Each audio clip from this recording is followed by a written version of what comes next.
Hey guys, welcome back for another day of Vlogmas. Today I am bringing you a video that you would normally find here on my channel, and that is my Q2 homeschooling update. If you guys are new to my channel and you found me through Vlogmas, welcome. I am so thankful to have you.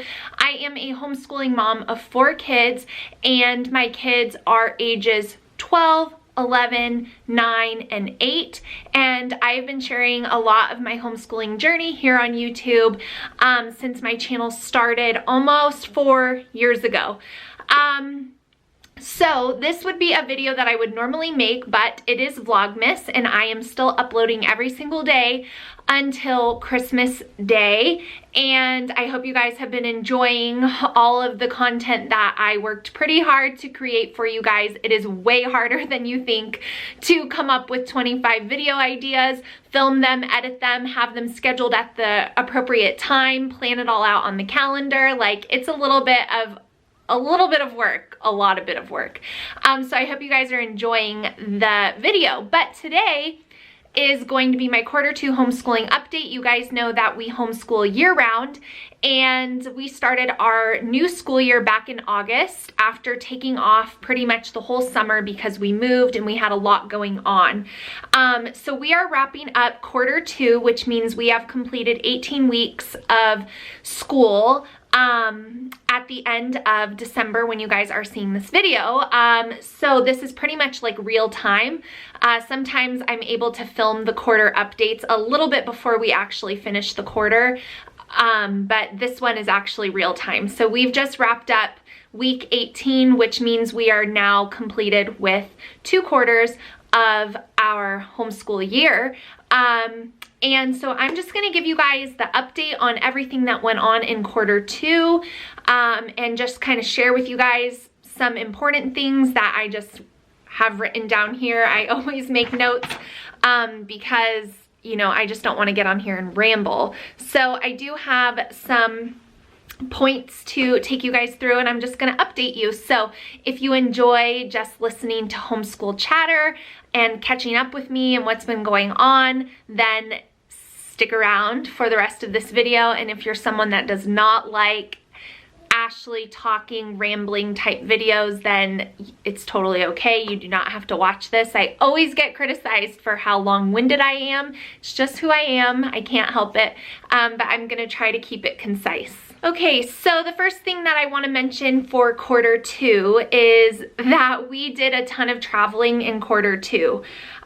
We went to California, we went to Michigan, we went to Phoenix, we went to Utah. So we visited 4 states, actually 5, because we also went to Indiana for a day while we were in Michigan. So we visited 5 states in Q2, which I don't think has ever happened in the history of homeschooling my kids for the last 5 years, but we were traveling a ton.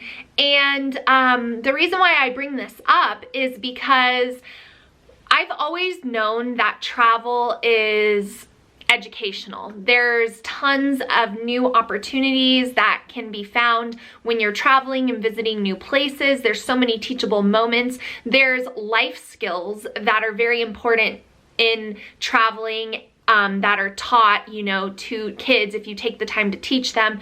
Budgeting, safety, timeliness, how to navigate an airport, all those different things are teachable life skills that kids need to have. I remember being like 18 and starting to fly for myself and buying my own plane tickets, and I had only flown maybe once or twice as a kid my whole childhood, and I had no idea how to navigate an airport. And so I just think it's really important for kids to get out and see different places, whether that's across oceans and into different world cultures, or if it's just in the 50 states of the United States. There's a ton of value, and there's so much out there to learn when you are traveling, whether it's by car or airplane.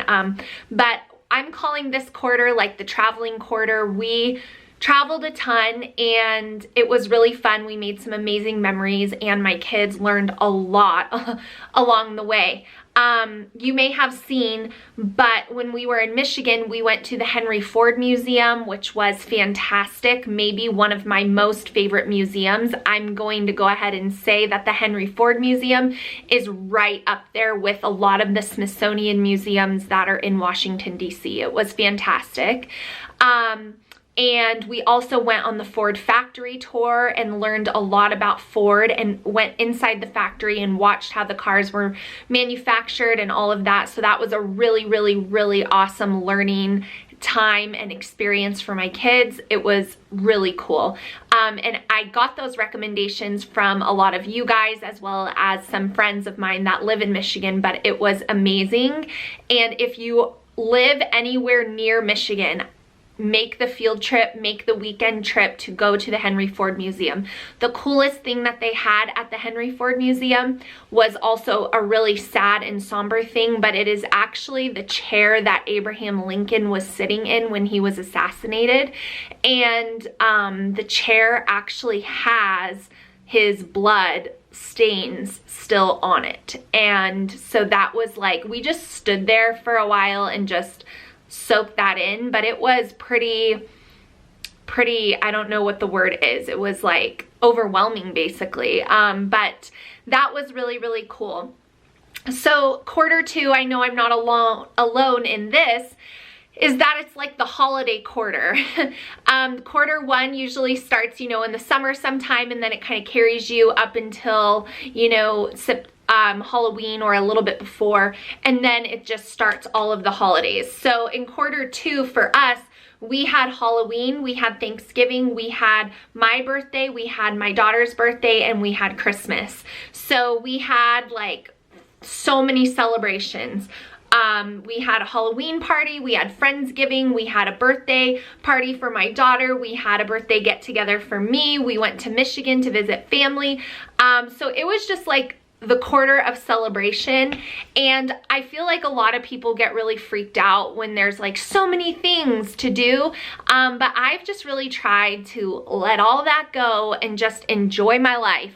I really am trying hard this year to not worry about things that used to cause me a little bit of stress before, because I've always seen it work out in the end and it's like perfect. So why do I waste my life stressing over things like that? So we just enjoyed the celebrations, and we took some days off when we needed to, and we did school, you know, sometimes 3 days a week instead of the usual 4, and things like that used to really, really bug me, but I've just started to see the value in doing those things and just enjoying them versus stressing myself out over it. I've heard it said before by many different people who homeschool and who are like authors that homeschooling is kind of like the tide. Like there's high tide and then there's low tide, and you can't always be on like high tide learning, meaning like you can't always be doing all the things all the time. There's seasons where it's a little bit more low and it's a little bit more gentle, and you're really just covering the basics. And so I've just tried to learn to go with those ebbs and flows a little bit more. Also in quarter 2, we had a lot of sickness. I feel like this is a common time where people get sick, and so, you know, that makes homeschooling a little bit more challenging, because anything you do as a group, you can't really do when there's one missing from the group, or that's how I choose to do it.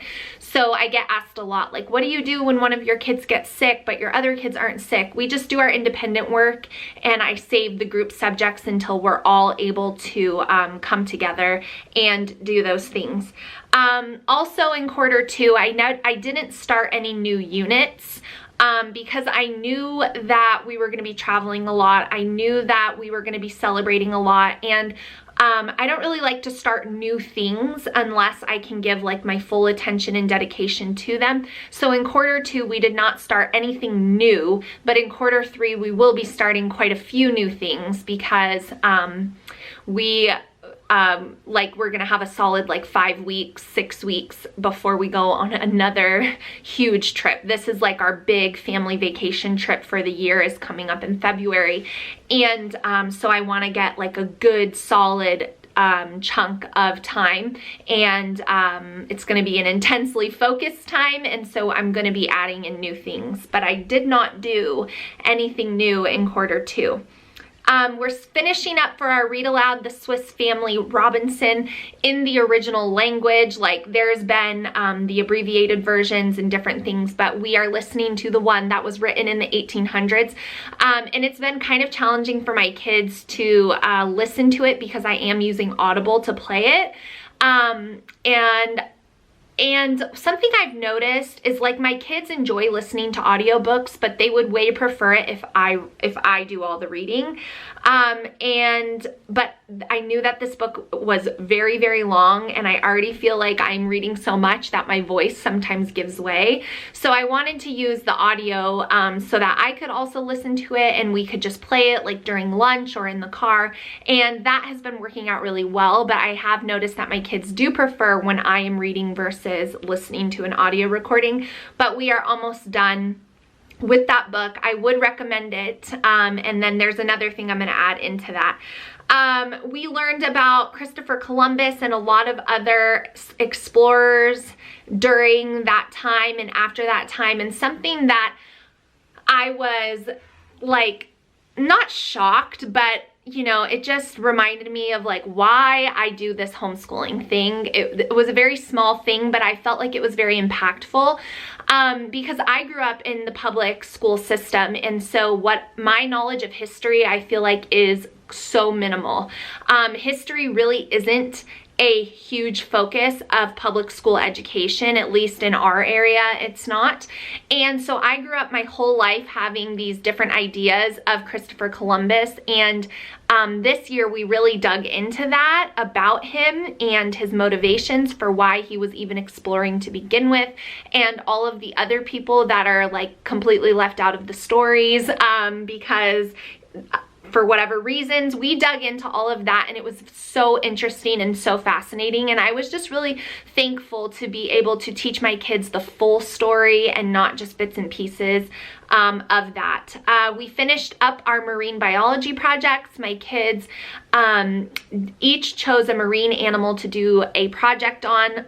Pretty much like a poster board is what they all decided upon doing. My oldest chose moon jellyfish, then my son chose the blobfish. I mean, of all the marine animals, he chooses the blobfish, but I said you could choose anything you wanted, and that's what he chose. Then my other boy chose the megalodon shark, and then my youngest chose beluga whales. And so we had a lot of fun creating posters with facts and pictures and drawings of the anatomy, and we finished up that unit of science completely.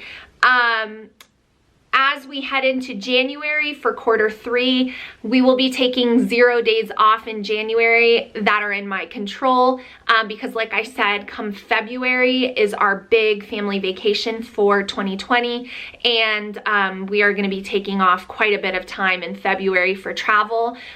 We are leaving the country, and so this is going to be very, very exciting for us, and like I said, value in travel, but I do want to get a solid 6 weeks of quarter 3 done before we leave for our trip. And so if it is in my control, we will not be taking any days off. Also in quarter 2, you guys may have saw in Vlogmas, we did a lot of serving in our homeschool. That has been a focus of mine this year, to incorporate that into my school instead of feeling like it's another thing I want to add on after the fact. I decided this year that is a part of our homeschool service. And so we did a few things in quarter 2. One of them, so simple, is that it was a very windy day, like super windy, like 40, 50 mile an hour winds. It was crazy. And we live in a newly developed area, so there's still a lot of construction. Trash blew everywhere. So my kids went out and they cleaned up our neighbors' yards, and they picked up trash, and they did that for service. We also went to the Ronald McDonald House, which you guys saw, and we did the cookie crew, and then we also did our Samaritan's Purse Operation Christmas Child shoeboxes, and we put a lot of time and effort into those things. It wasn't like a last minute little thing. My oldest daughter also served as an assistant to our play director at our church, who does the annual Christmas play each year for our church. The whole congregation really comes and the kids put on a Christmas play. It's a great time to invite family and friends to hear the gospel that may or may not know it. And my daughter was the assistant and helped keep the little kids on track, so she volunteered her time in that way. And my other 3 participated in the play. So it's been a busy time of service, but it's also been a lot of fun, and I feel like they are slowly becoming more servant-hearted children. It's hard. It's very hard. We are selfish by nature. We spent time memorizing those lines for our church play as well. So that is, took the place of some of our other memory work in our homeschool, because my kids were actually memorizing lines and attending practice once a week. And so that is always a fun addition to us. To go along with what I mentioned earlier about the Swiss Family Robinson, I just want to tell you guys, if you have been living under a rock and you do not have Disney Plus, you need to get it. There are so many educational things on there for your kids to watch, along with a lot of movies that go with the book. So we are going to be watching the Swiss Family Robinson movie once we finish the book. My kids absolutely love doing that. We've done that with so many other books. Indian in the Cupboard, Little Women, Anne of Green Gables. Like we've done it for a lot of books. Treasure Island is on there. So I just want to recommend that. That is such a fun way to tie in a little bit of like extra from what you're reading to watching something. It helps it come like super alive for kids, and it's just a lot of fun. So the last thing that I want to mention is that this year, as I shared with you in my Q1 update, which I will link right here, I have just taken on a more relaxed approach. It is very against my nature. It is very against my personality. But I am really trying this year to not get to a place of burnout. So I am trying to listen to my heart and the natural rhythms of our family, and just embrace like what our life is, and not be so rigid. I still have my schedule, I still have my goals, and I still plan on reaching all of them, but I'm just trying to be more gracious with myself, because I do not want to get to the Q3, which is usually when I have a really tough time feeling burned out and uninspired.